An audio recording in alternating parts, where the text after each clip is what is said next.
Now then, so this is a quick analysis of a trade I took. John across on Twitter, thank you for asking, has asked why I took the trade, and I guess you will want to know why, because it was against time frame continuity, just. And I have a very good reason for that. So what did I see? I saw a reversal on the lower time scales, time frames, what am I on about?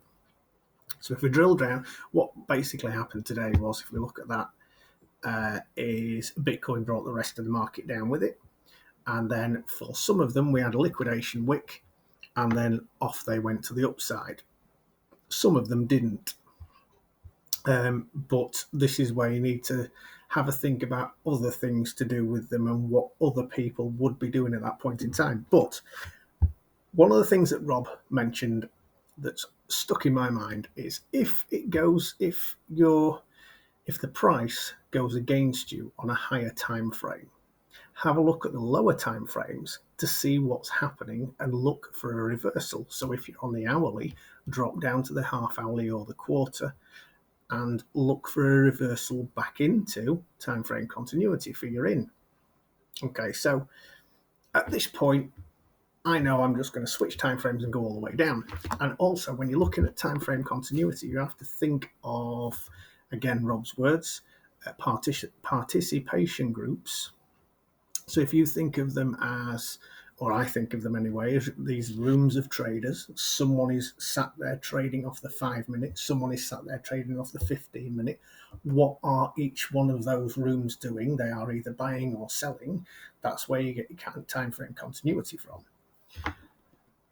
So I try and think about what they're doing. And then I think of, well, if I'm a swing trader and I'm trading off the weekly and the daily, then I'm probably going to want to take into account the daily, the weekly, the monthly, the quarterly, and the yearly, and I'll do my swings off that.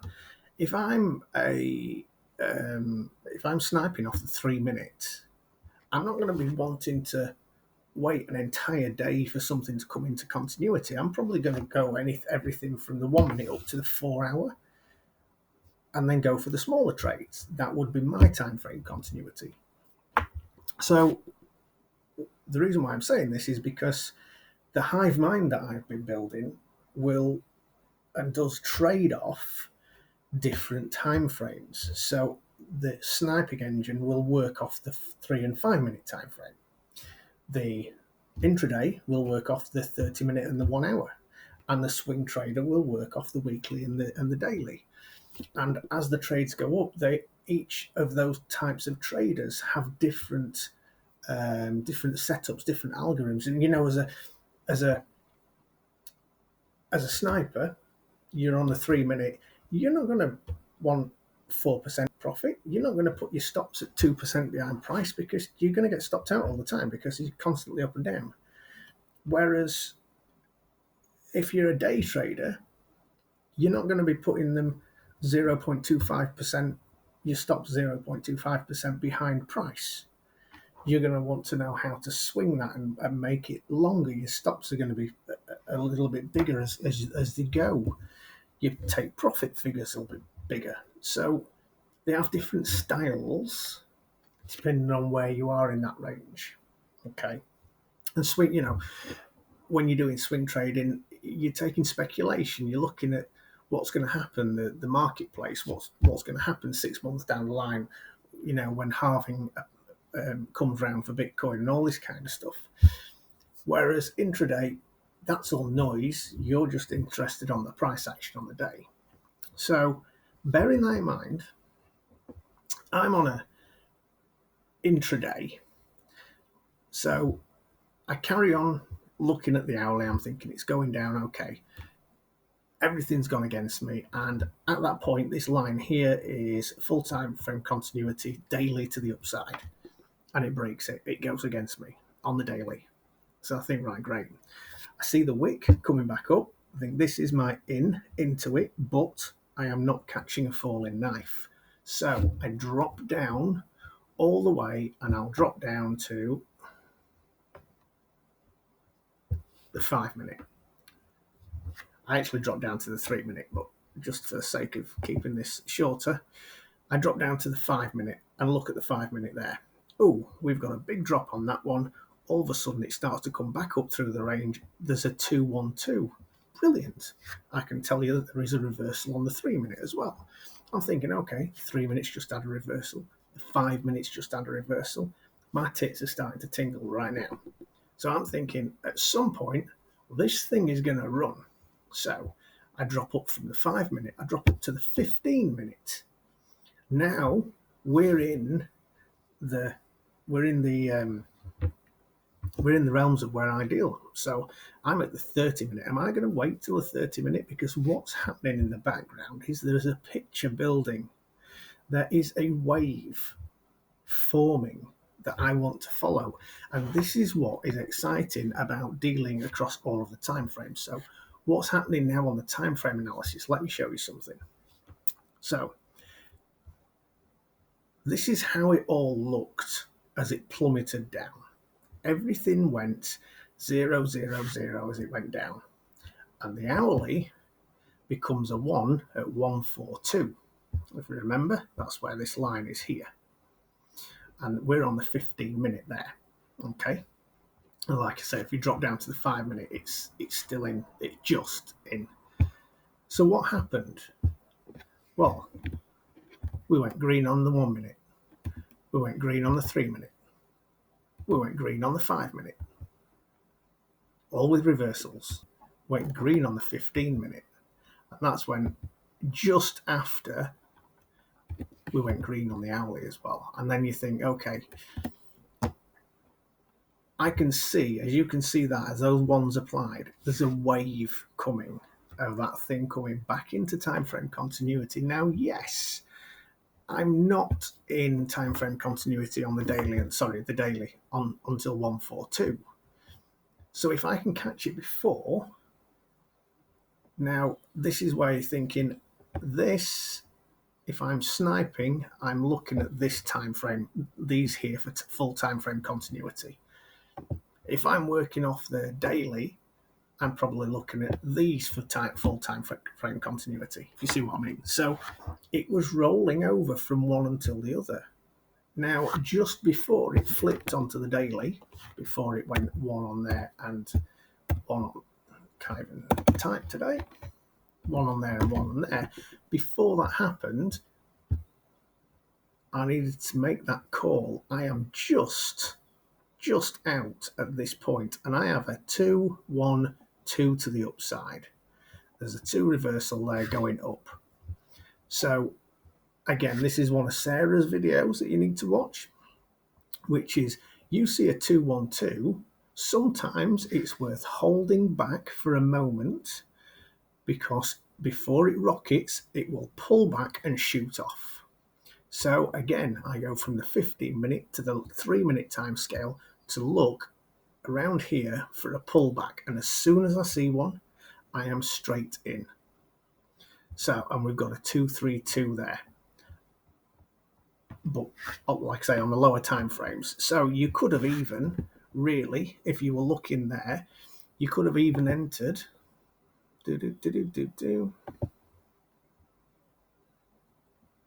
You could have entered there. That would have been okay. You could have entered 2, 1, 2 to the upside there. You could have taken either of those 2 entries quite safely, although that 3 may well have stopped you out. But that, again, when you broke up, you would have got to that one and thought, yeah, we'll run with that. So, and then it ran. And it ran and ran and ran, and it never, as soon as it got past this and out, as soon as it gets to 1%, I put my stop to entry. So my stop ended up at entry here. And I went from there.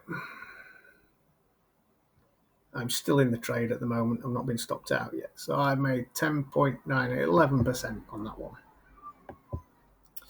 And I had the feeling it was going to go because we were at all-time high. There was no suggestion we have the Solana ecosystem. There's a lot of good sentiment around it. The fear and ingredients. I am hungry. The fear and greed index is quite high. Bitcoin, I don't feel that it was supposed to go to 52 and then tank anymore. I feel it should go to 53 and perhaps pull back. So my sentiment, my feeling was this will probably run, which then gave me the extra confidence. But if you take all of that away and strip it down to its bare essentials, I took a reversal. I took a reversal off the lower time frames on just confirming on these, and then I just let it run. And like I say, when you're looking at where to put your stops and stuff, I wait till I get 1% into the trade and I move my stop to entry. Well, 0.01% above entry, so it covers my fees. But then when you're looking at getting out, there's lots of different ways of figuring out when to pull out of the trade. If I'm right, Cyberdog comes out on a reversal. So we would have a 212 here to the downside. You would exit the trade here. You're still in profit at the end of the day. And if you're playing that game, you've got a 212 reversal there to the upside, and that would take you back into the trade again, not far out from when you came out of it. So either way round, the strat wins. Now I'm riding it at the moment. My stop actually is way out of the market structure. It is here at the moment because I am more than happy with the profit at this point. I am intraday, like I say, so I would usually be out after 3 or 4% at the most. So this is all a bonus. I've left this outside of the market structure. Some people will put them up here, but as you can see from these liquidation wicks, it's going to bounce because people will know where the stops are. We're not daft half the time. So I'm keeping well out of it. If it does dip down, I will get stopped out at a fantastic amount of profit, and then I will look for a reversal back into time frame continuity. But I will be careful because we are at an all-time high. But like I say, it is a good project as well. Then you can see some of the others on here have been rocketing away. XLM has been doing really well for itself, and Coty, which I'm sat waiting for a reversal for. This is what happened on that one. It came all the way down and back up, and we hit a 212 to the upside. I did not take that trade because I do not believe that Coty has got the I don't believe it has got the power to push that back through straight away. And I was right. I was right not to take it, fortunately. I am holding Coty for quite a long time ago, but I still do trade it on the futures. So you have to bear things in mind at that. And then, when you're looking at things like this, yes, that was a 212 and it's worth taking. But if you have a look at Coty on the daily, and this is what I mean about what you call it, TA. Now, I've seen people screaming, this is a cup and a handle. Okay, so what does that mean? Now, okay, I'm trading wholly the strat, but bear in mind about what TA does to people's sentiment. So you're only trading the price action, but you can also gauge what other people may well be feeling about, because not everyone's trading the strat. Some people are trading on TA and market sentiment, and you need to be aware of that. So this is a prime one. This starts going like this. The only reason this exists here is because of a tier 1 exchange listing. Okay, so we're going to get the rally to the upside. It is going to pull back because that's what it does. It will settle and then it will start to climb again. Now, people will say that is a cup and a handle. So what it's supposed to be is it will go back up to there and then it will rocket off.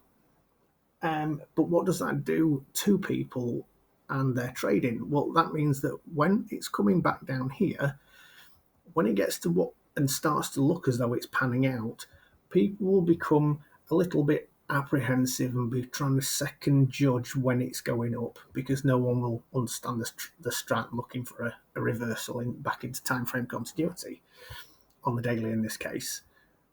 So bearing that in mind, people are thinking this is going to turn out to be a handle. So what I'm going to do is and I used to do this before, I'm going to wait till it comes down here. Oh, that's probably where it's going to end up. Now it's starting to consolidate. We're getting a bit of chop because it's going on inside. And then it's starting to rise. Oh, I'll get ready for the break. I'll get ready for the break up here. And then I'll take it and we'll go. Well, I've been in it for a long time and I took a position down here because there was a reversal there.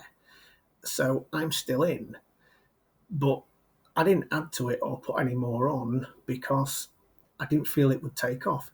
If it gets to here, this point here, which is the 40, then it will probably break high because there is a lot of call for it to go back to 50 again.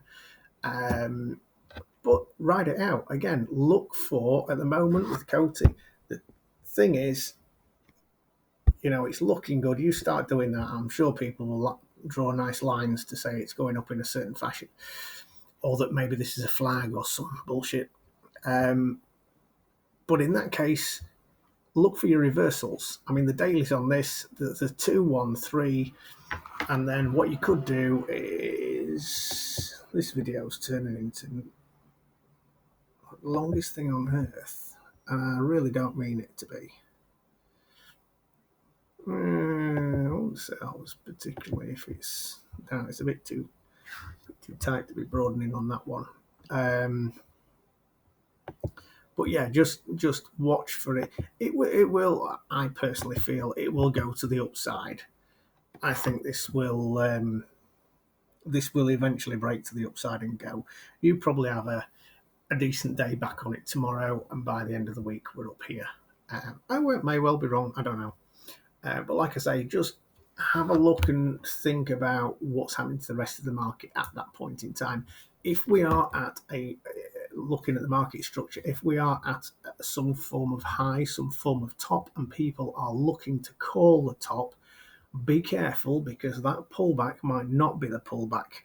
It may well be that liquidation wick may well have happened, but you may well find that will carry on going. If that was the case, and my Whale Watcher program and anything else that I was looking at the sentiment of was looking at a top, I would have been a little bit more cautious about taking that trade.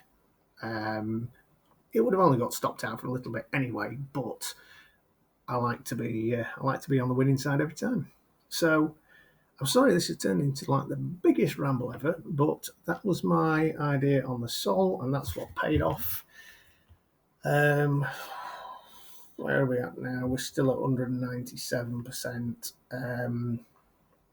So no, 188 is refreshed now. So the price is at 156. My stop's at 153. So I'm a fair old bit away. That's it. Happy days. Right, I'll leave you with it. Catch you in a bit. Bye.